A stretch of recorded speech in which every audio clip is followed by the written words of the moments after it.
Kate Morrison had been working as a junior archivist at the palace for only 3 months when her life changed forever. The morning started like any other Tuesday in late September. She arrived at the servants' entrance at exactly 7:30, showed her identification badge to the security guard, and made her way through the maze of corridors that led to the archives department in the East Wing. The palace archives were housed in what used to be the old library, a cavernous room with ceiling-high shelves filled with centuries of documents, photographs, and artifacts that told the story of the royal family. Kate loved her job. While other 25-year-olds were rushing through London's financial district in sharp suits, she spent her days carefully cataloging historical treasures. Her supervisor, Mrs. Pemberton, was a stern woman in her 60s who had worked at the palace for 40 years. She barely looked up when Kate entered the archive room that morning. The older woman was already bent over a stack of 19th-century correspondence, her reading glasses perched on the tip of her nose. The task for that week was reorganizing the storage room in the basement. Years of donations and acquisitions had left it in complete chaos. Boxes were stacked haphazardly, some dating back to the early 1900s, their contents unknown and uncatalogued. Kate had volunteered for this job, knowing it would be dusty and tedious, but she secretly hoped she might discover something interesting. She descended the narrow stone steps to the basement, the temperature dropping noticeably with each step. The storage room smelled of old paper and leather, mixed with a mustiness that came from decades of poor ventilation. Kate flicked on the overhead lights, which buzzed and flickered before settling into a dim yellow glow. She surveyed the mountain of work ahead of her and rolled up her sleeves. For hours, she worked methodically. Most boxes contained predictable items like old ledgers, staff record from the 1940s, and faded photographs of long-forgotten garden parties. Kate carefully noted each item in her digital catalog, assigned it a reference number, and placed it in the appropriate section of the newly organized shelves. It was nearly lunchtime when she pulled out a particularly heavy wooden crate from behind a stack of newer cardboard boxes. Unlike the others, this crate was sealed with old iron clasps that had rusted over time. Kate had to use a small crowbar from the maintenance closet to pry it open. Inside, wrapped in yellowed tissue paper, were various personal effects that appeared to date from the 1920s. There were silk gloves, a silver cigarette case, some correspondence tied with a faded ribbon, and at the very bottom, wrapped in a piece of midnight blue velvet, something hard and metallic. Kate carefully unwrapped the velvet to reveal an ornate brass key, unlike any she had ever seen. It was about 4 inches long, with an intricately designed head featuring what looked like a coat of arms she didn't recognize.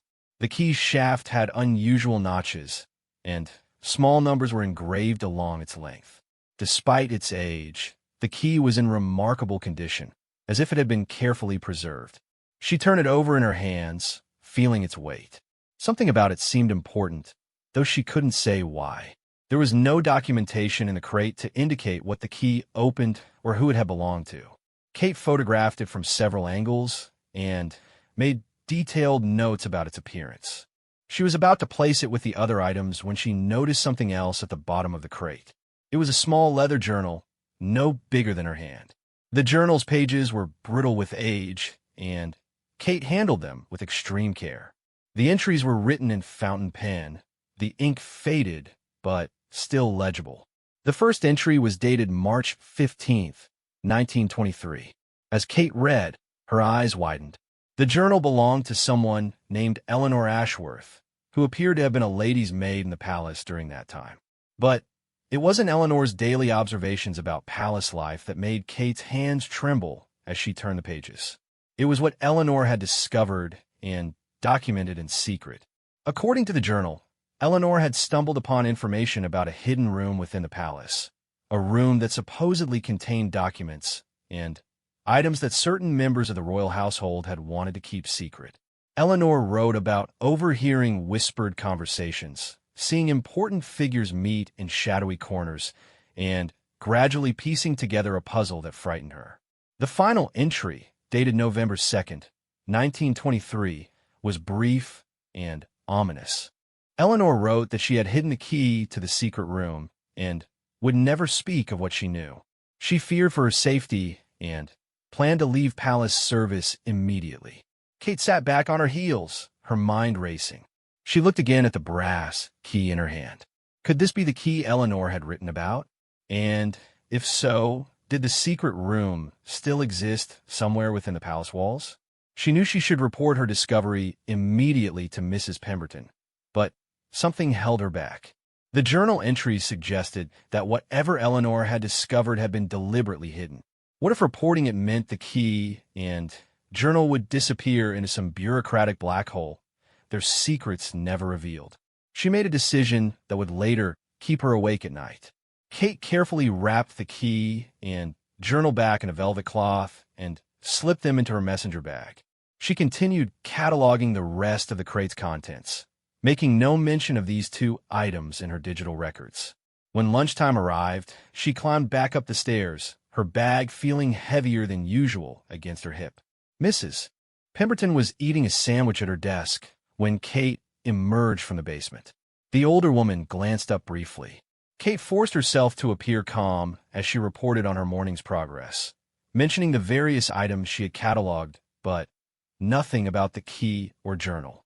Mrs. Pemberton nodded approvingly and told her to take her lunch break. Kate usually ate in the staff canteen, but that day she needed to be alone to think.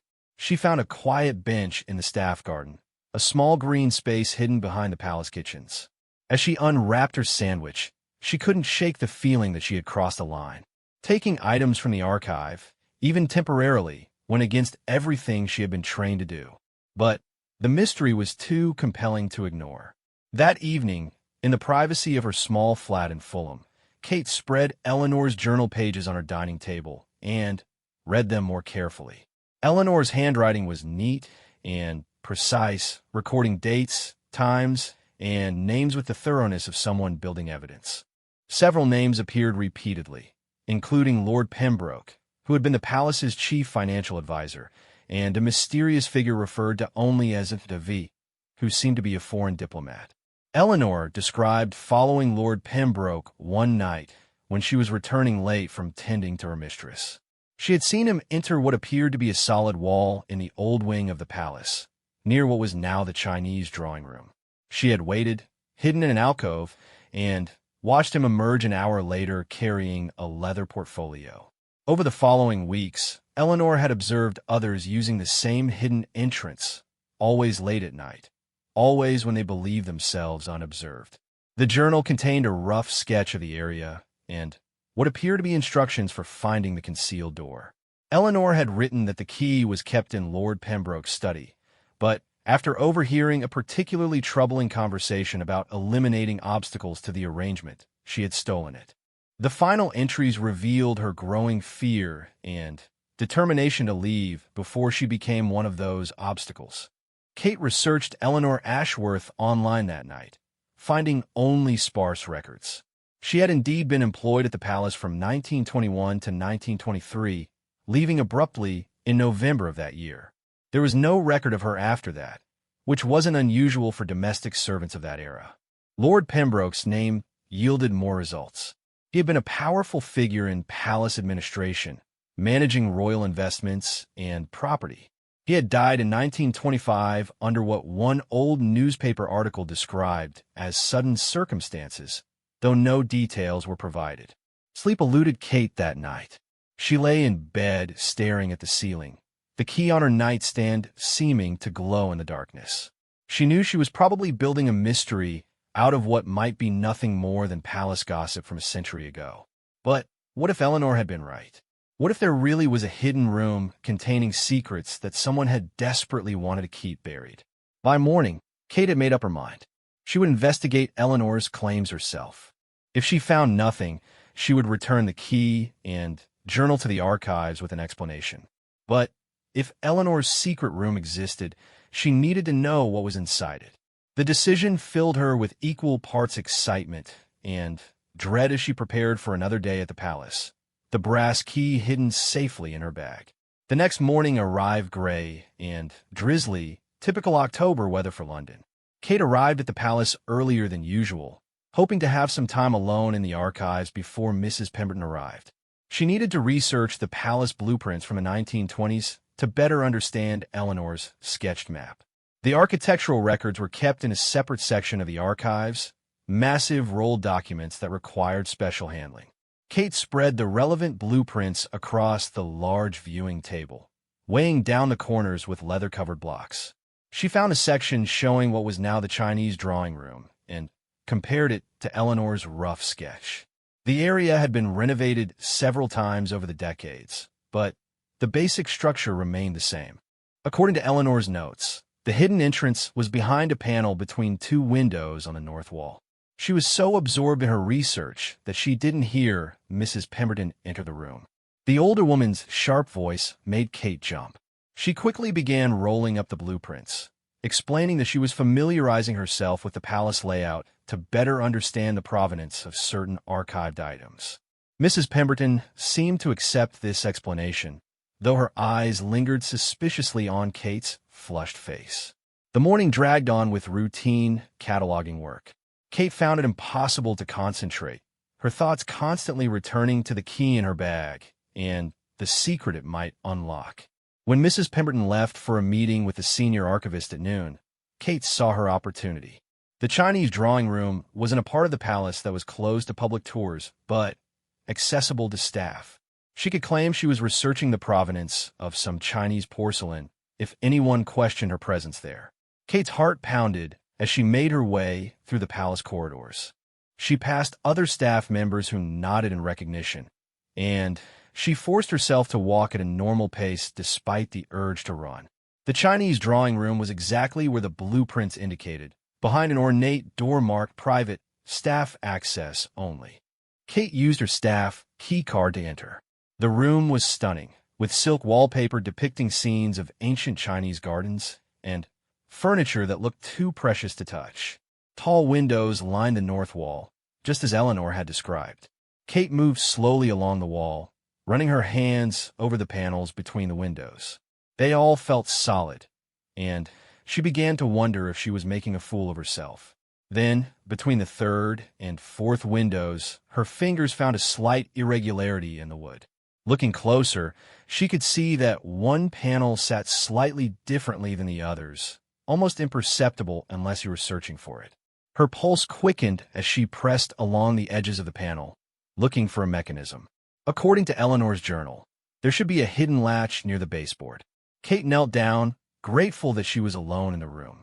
Her fingers explored the carved molding at the base of the panel until she felt a small depression. When she pressed it, there was a soft click. Her breath caught as the panel shifted slightly inward. But it didn't open. That's when she remembered the key. With trembling hands, Kate retrieved the brass key from her bag. She looked for a keyhole and found it cleverly disguised within the carved pattern of the panel. The key slid in smoothly, as if it had been used yesterday, rather than hidden for nearly a century. Kate turned it slowly, hearing the mechanism inside engage with a series of clicks. The panel swung inward on silent hinges, revealing darkness beyond. Kate pulled out her phone and turned on the flashlight. The beam revealed a narrow passage that extended into the walls of the palace. The air that emerged was stale but dry. She hesitated at the threshold, knowing that once she stepped inside, she would be committing herself fully to uncovering whatever secrets lay within. Taking a deep breath, she entered the passage, pulling the panel closed behind her. The passage was barely wide enough for one person, with stone walls that felt cold to the touch. Kate's flashlight beam showed dust motes dancing in the air, undisturbed for decades. The passage turned after about 20 feet, and she found herself facing a heavy wooden door with iron reinforcements. There was another keyhole, more conventional this time. The same brass key worked here too, though the lock protested with rusty groans. The door opened into a small room, perhaps 12 feet square. Kate's flashlight revealed furniture covered in dust sheets, filing cabinets along one wall, and a desk with papers still spread across its surface. It was like stepping into a time capsule. She moved carefully into the room, afraid to disturb anything. The papers on the desk were financial documents, columns of figures in old-fashioned ledgers. But as Kate examined them more closely, she realized these weren't official palace accounts. They documented large sums of money moving through various channels, payments to unnamed individuals, and references to the arrangement that Eleanor had mentioned. The dates range from 1919 to 1923. Kate turned her attention to the filing cabinets. Most were locked, but one drawer had been left slightly open. Inside were folders containing correspondence, photographs, and more financial records. As she began to piece together the information, a disturbing picture emerged. It appeared that Lord Pembroke and several other palace officials had been involved in selling royal artifacts and using their positions to facilitate questionable financial dealings with foreign entities. The mysterious V mentioned in Eleanor's journal appeared to be a French dealer in antiquities, but it was the contents of a leather portfolio on a shelf that made Kate's blood run cold. Inside were documents suggesting that the scheme went much deeper than simple theft and fraud. There were letters discussing the need to protect the arrangement at all costs and references to people who had been dealt with. One memorandum, dated just days before Eleanor's final journal entry, mentioned that the maid problem would soon be resolved. Kate photographed everything with her phone, her hands shaking so badly that some images came out blurred. She had been in the room for nearly 30 minutes when she heard something that made her freeze. Footsteps were approaching in the passage outside. Someone else knew about this room. Panic seized her as she looked around for another exit, but there was none. The footsteps stopped just outside the door. Kate held her breath, pressing herself against the wall beside the door frame. The handle turned slowly, and the door creaked open. A figure stepped into the room, and Kate's phone flashlight illuminated a face she knew all too well. It was Mrs. Pemberton. The older woman didn't seem surprised to see Kate. In fact, she looked almost resigned. They stared at each other for a long moment before Mrs. Pemberton spoke. Her voice was tired, lacking its usual sharp edge. She told Kate that she had suspected someone had found Eleanor's key when certain items from the wooden crate weren't logged in the digital catalog. She had been watching Kate all day, waiting for her to make a move. Kate tensed, ready to run, but Mrs. Pemberton held up a hand. She explained that she wasn't there to stop Kate. In fact, she had been waiting years for someone to discover this room. Mrs. Pemberton revealed that she was Eleanor Ashworth's great-niece. Her family had always wondered why Eleanor had disappeared so suddenly, leaving behind only vague letters about needing to start fresh elsewhere. Mrs. Pemberton had taken a job at the palace archives, partly to be close to where Eleanor had worked, partly hoping to understand what had happened. She had suspected the existence of secrets, but had never found any proof. She had even searched for the key Eleanor mentioned in her letters home, but without success. Now, looking at the documents Kate had discovered, she finally understood why her great-aunt had fled. Together, they spent the next hour going through the room's contents more systematically. They found evidence of a conspiracy that had reached into the highest levels of palace administration. Valuable items from the royal collection had been systematically stolen and sold, with the proceeds funding various illegal activities. Those who had discovered the truth had been silenced through bribes, threats, or worse. Eleanor had been smart to run when she did. The question now was what to do with this information. The crimes were a century old, and everyone involved was long dead. But Mrs. Pemberton pointed out that some of the stolen items might still be recoverable, and the families of those who had been wronged deserved to know the truth. They decided to document everything thoroughly before deciding on their next step. Over the following days, Kate and Mrs. Pemberton worked in secret, returning to the hidden room after hours to photograph and catalog its contents. They discovered that the conspiracy had ended abruptly in 1925 with Lord Pembroke's death, which the documents suggested might not have been as natural as reported. It seemed that other palace officials had decided the scheme had become too dangerous and had taken steps to end it permanently. Among the papers, they found a list of items that had been stolen and sold, including several pieces that were still listed as missing from the royal collection. There were detailed descriptions and even photographs of some pieces, information that could help track them down if they still existed. They also found evidence that several palace staff members who had discovered the scheme had been paid off or threatened into silence. Kate struggled with the ethical implications of their discovery. Part of her felt they should immediately report everything to the palace authorities. But Mrs. Pemberton counseled patience. She pointed out that even after a century, revealing this information could damage the palace's reputation and raise questions about current security and oversight. They needed to be careful about how they proceeded. They decided to create a complete digital archive of all the evidence before taking any action. Kate spent her evenings organizing the material, cross-referencing names and dates, building a comprehensive picture of the conspiracy. She discovered that several prominent families have been involved, their descendants now holding positions of power and respect. The ramifications of revealing the truth would be far-reaching. One evening, while reviewing photographs from the hidden room, Kate noticed something she had missed before. In the back of one filing cabinet drawer was a small velvet pouch. Inside were several pieces of jewelry that matched descriptions on the list of stolen items. These weren't just documents about crimes. This was physical evidence that had been hidden away, perhaps kept as insurance by one of the conspirators. The discovery of actual stolen items changed everything. Kate and Mrs. Pemberton knew they could no longer keep this secret between themselves. But they also knew they needed to be strategic about how they revealed it. Mrs. Pemberton suggested they consult with a lawyer who specialized in historical property claims, someone who could advise them on the legal implications of their discovery. Through discreet inquiries, they found James Hartley, a lawyer who had handled several high-profile cases involving the recovery of stolen art and antiquities. They met him at his office in Temple, far from the palace and any potentially prying eyes. Hartley listened to their story with growing amazement, occasionally asking for clarification, but mostly letting them speak. When they showed him the photographic evidence and told him about the jewelry still in the hidden room, Hartley's expression became grave. He explained that while the criminal aspects of the case were beyond prosecution due to the passage of time, the stolen property still belonged to the crown. There was a legal obligation to report it.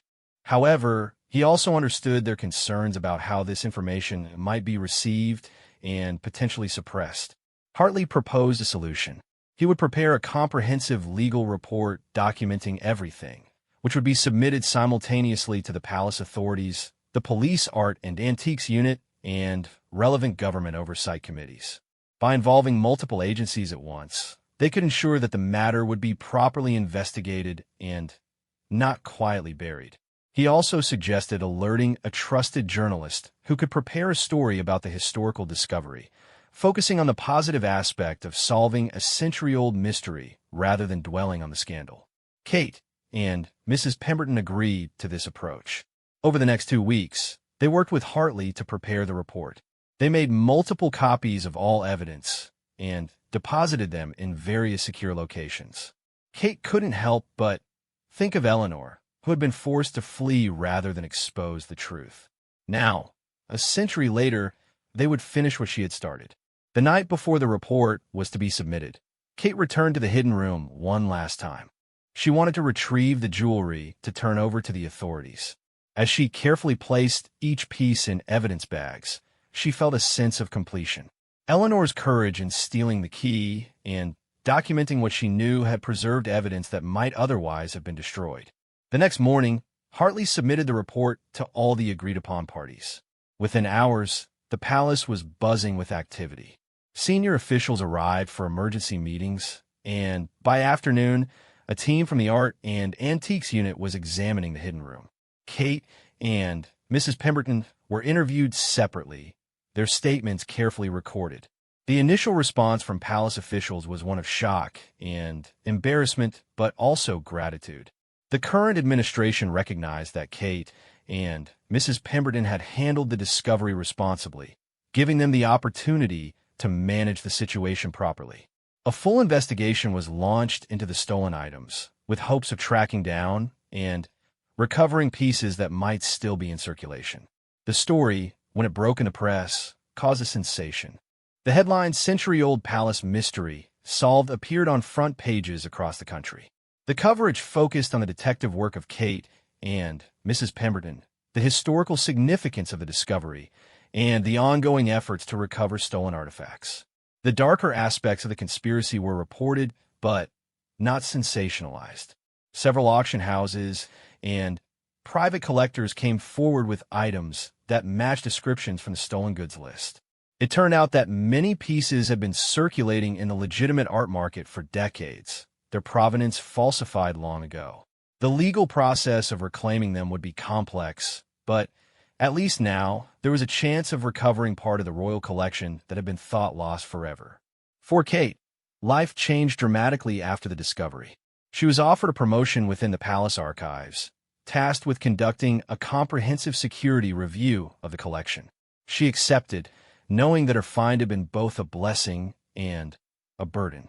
She often thought of Eleanor Ashworth, the brave lady's maid who had risked everything to preserve the truth. Mrs. Pemberton retired a few months after the discovery, finally able to find peace knowing what had happened to her great-aunt. Before leaving, she gave Kate a small framed photograph she had found among her family papers. It showed a young woman in a maid's uniform standing in a garden. On the back, in faded ink, were the words Eleanor Ashworth, 1923. Kate hung it in her new office, a reminder of the woman whose courage had made everything possible. The hidden room was eventually sealed, but not before every document and artifact had been carefully preserved and cataloged. It became part of the palace's historical record, a reminder of a dark chapter that had finally been brought to light. The brass key that had started all was placed in a special display in the palace archives, with a plaque telling Eleanor's story. Months later, Kate received an unexpected letter. It was from an elderly woman in New Zealand who had seen the news coverage.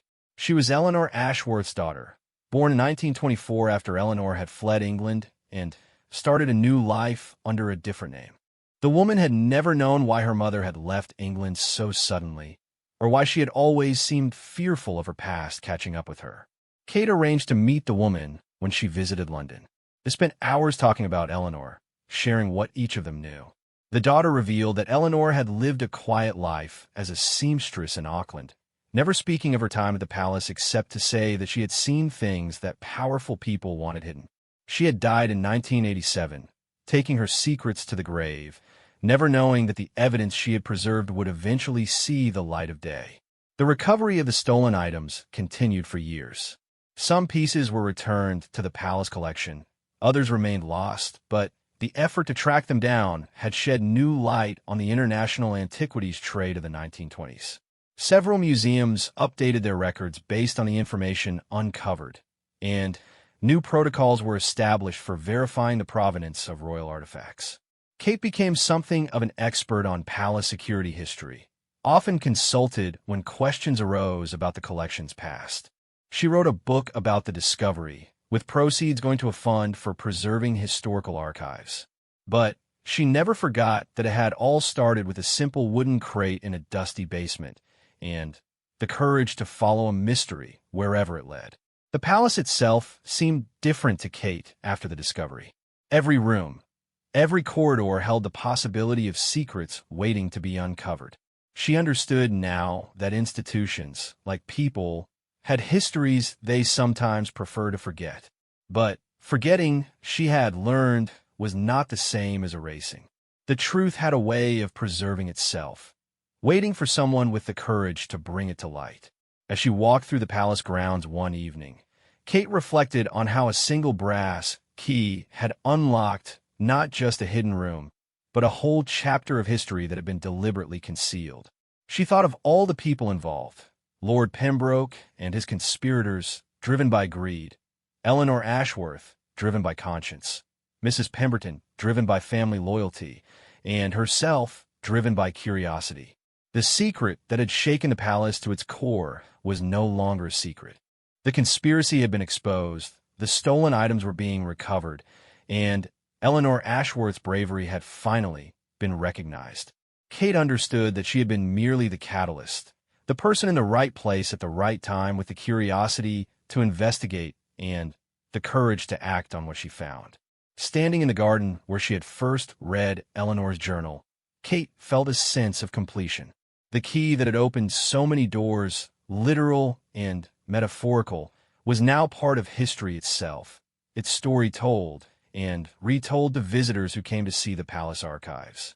It served as a reminder that even in the most august institutions, truth could be buried but never destroyed, and that sometimes it took an outsider's eyes to see what had been hidden in plain sight for a century. The palace had weathered the storm of revelation and emerged stronger for it.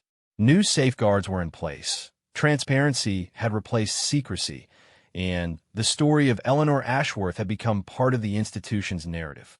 Kate continued her work in the archives, knowing that every document she cataloged, every artifact she preserved, was part of a larger story that belonged not to the powerful few, but to history itself. As she locked the archive doors that evening and made her way home, Kate carried with her the satisfaction of a job well done and a mystery solved. The secret key had unlocked more than anyone could have imagined, shaking the palace to its core, but ultimately making it stronger. And somewhere, perhaps, Eleanor Ashworth's spirit could finally rest, knowing that her courage had not been in vain, and that the truth she had fought to preserve had finally found its voice.